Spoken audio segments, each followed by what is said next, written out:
Halo semuanya, perkenalkan saya Fadilatul Khairiyah dengan NPM 2506616131 dan di sini saya berperan sebagai pasien. Dadah. Halo, perkenalkan nama saya Anissa Maila Hermalia dengan NPM 2506612215 sebagai kakak dari pasien yaitu Karya. Perkenalkan, nama saya Nirana Adriana dari Fakultas Kedokteran Gigi dengan NPM 2506609170 dan di video ini saya berperan sebagai Nurse Rina. Halo, nama saya Rahmanisa Sazia Zahira dengan NPM 25066091100 dan saya di sini berperan sebagai editor. Oke, halo semua, perkenalkan nama saya Akbar Benita Laksono dengan NPM 250605006. Di sini berperan sebagai Dr. Evan. Halo, saya Faza Rahmarajana dengan NPM 25066236686. Di sini saya berperan sebagai kakak dari pasien.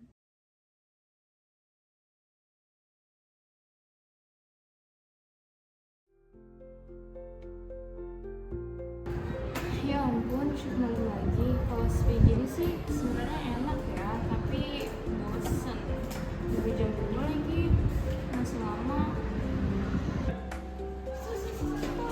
Adik saya ini dia mau pingsan. Sus, tolong adik kita. Dari sore dia demam, udah lemes banget sus ini. Pusing banget sus, ya Allah. Kakak, sekarang tenang dulu ya. Kita antar pasiennya ke ruang tunggu dulu dan kita isi data dulu ya. Hah? Data? Iya, tadi saya udah separah ini, sus masih minta data.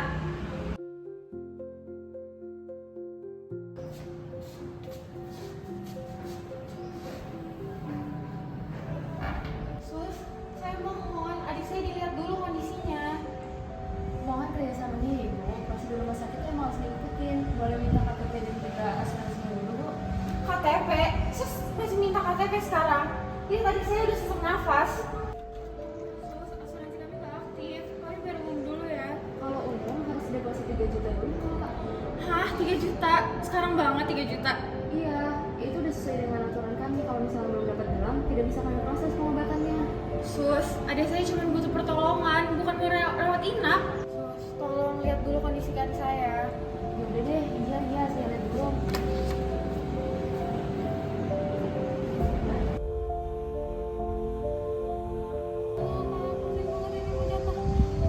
Sus, lihat adik saya. Dia mau pingsan. Kalau butuh jaminan, ini ambil dompet saya, ambil HP saya. Tapi jangan biarin dia kayak gini. Kak, iya saya mengerti kepanikan kakak, tapi saya juga mengikuti aturan. Kalau saya lewatin, saya yang kena sanksi nantinya. Sus, ini tuh IGD, bukan loket bank. Iya banget. Sus, lihat adik saya tadi udah dingin banget. Ini udah bukan hal sepele lagi, Sus. Dek, jangan tidur, adiknya jangan tidur dulu. Tapi saya masih perlu depositnya kak. Sus, kalau sampai adik saya meninggal, gimana? Semua deposit udah gak perlu lagi. Ini ada apa ya? Soalnya kedengaran sampai ke dalam. Ini dok, tolong adik saya terjadi sesak nafas, tapi susternya malah minta deposit dulu. Ini Nadia tekan dulu. Dok, tolongin adik saya, dok. Ina, pasiennya kenapa nggak tangan nih? Tapi dok, administrasi itu belum ada. Kalau tanpa deposit, kita nggak bisa ngelanjutin. Ina, kita nih IGD. Prinsip kita selamatkan doang biar belakangan. Tapi dok, sistemnya. Oke, saya tanggung jawab. Kamu tolong ambil oksigen, siapkan infus dan juga cek saturasi ya. Kak, kami pulang dulu ya. Dok, tolong dia, dok. Iya, kami akan tolong sebesar lagi.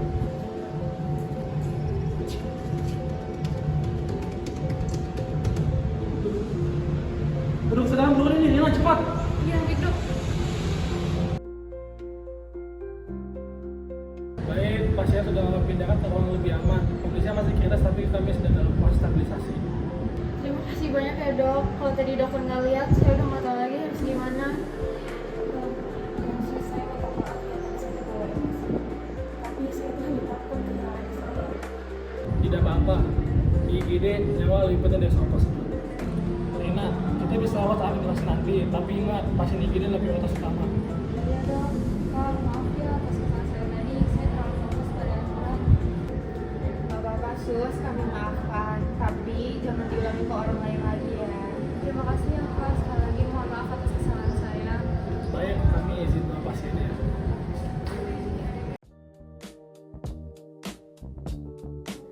Dalam simulasi roleplay kasus kegawat daruratan yang telah ditampilkan, kita melihat sebuah konflik etis yang nyata antara prosedur administratif rumah sakit dan kewajiban medis untuk menyelamatkan nyawa. Konflik ini mempertemukan dua kepentingan. Di satu sisi ada perawat yang menjalankan SOP terkait keuangan, dan di sisi lain ada dokter serta keluarga pasien yang memperjuangkan keselamatan pasien. Pada kesempatan kali ini, saya akan menganalisis situasi tersebut menggunakan 4 prinsip dalam kaidah dasar bioetik atau KDB, yaitu beneficence, non-maleficence, justice, dan autonomy dengan merujuk pada indikator standar daftar delik bioetik.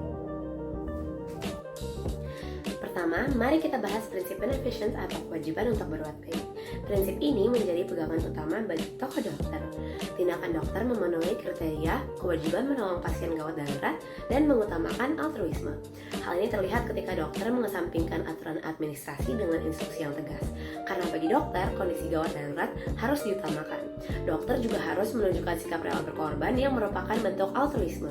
Ia menyatakan siap mengambil resiko, sanksi, demi kepentingan pasien. Tindakan ini juga bertujuan untuk memenuhi kriteria mengusahakan agar manfaatnya lebih banyak dibandingkan keburukannya. Dokter juga menerapkan Golden Rules Principle, yaitu melakukan pasien sebagaimana ia ingin diperlakukan jika berada di posisi yang sama. Kedua adalah prinsip non-maleficence atau prinsip tidak merugikan. Sayangnya, prinsip ini dilanggar oleh pihak administrasi sebelum dokter datang. Dalam etika medis, tenaga kesehatan dilarang membahayakan hidup pasien karena kelalaian. Kelalaian di sini adalah pembiaran. Ketika perawat menahan pemberian oksigen karena masalah deposit, ia secara sadar membahayakan nyawa pasien. Sikap ini juga melanggar kriteria tidak memandang pasien hanya sebagai objek. Pasien diperlakukan sebagai objek data atau transaksi finansial, bukan sebagai manusia yang menderita sakit parah. Padahal, situasi ini memenuhi syarat di mana pasien dalam keadaan amat berbahaya dan medis sanggup mencegah bahaya tersebut. Ini adalah pelanggaran serius terhadap prinsip tidak merugikan. Prinsip ketiga adalah justice atau keadilan. Konflik dalam drama ini menyoroti masalah akses pelayanan kesehatan. Pihak rumah sakit gagal memenuhi kriteria menghargai hak sehat pasien, khususnya terkait aksesibilitas dan keterjangkauan. Adanya syarat deposit uang muka menjadi penghalang bagi pasien untuk mendapatkan hak pelayanan kesehatannya. Hal ini juga melanggar poin tidak membedakan pelayanan pasien atas dasar status sosial dan ekonomi dengan mendahulukan pembayaran. Sistem ini mendiskriminasikan pelayanan. Disinilah peran dokter masuk untuk menegakkan kriteria mengayomi kelompok rentan. Dokter memastikan pasien mendapatkan perlakuan yang adil dan setara sesuai kebutuhan medisnya, bukan isi dompetnya. Terakhir, prinsip autonomi atau otonomi.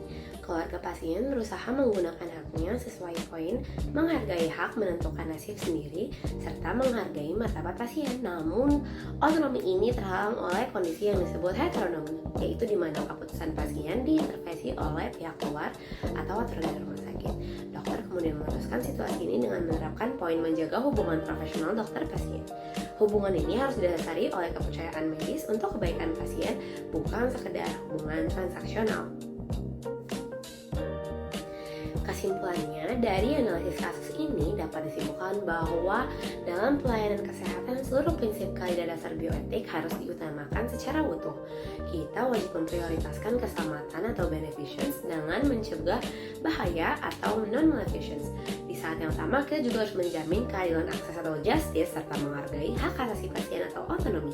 Keempat prinsip ini adalah satu kesatuan prioritas mutlak yang posisinya berada di atas kepentingan administrasi semata.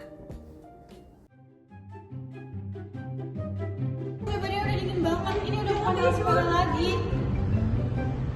Dek, jangan itu, Dek, lihat, adik saya udah kayak gini. Dingin banget. Dek. Ini nadinya kenceng ya. Tina, kenapa aku nggak selamatin dia? Tina, nanti bisa waktu-waktu amputasi nanti. Ayo lah.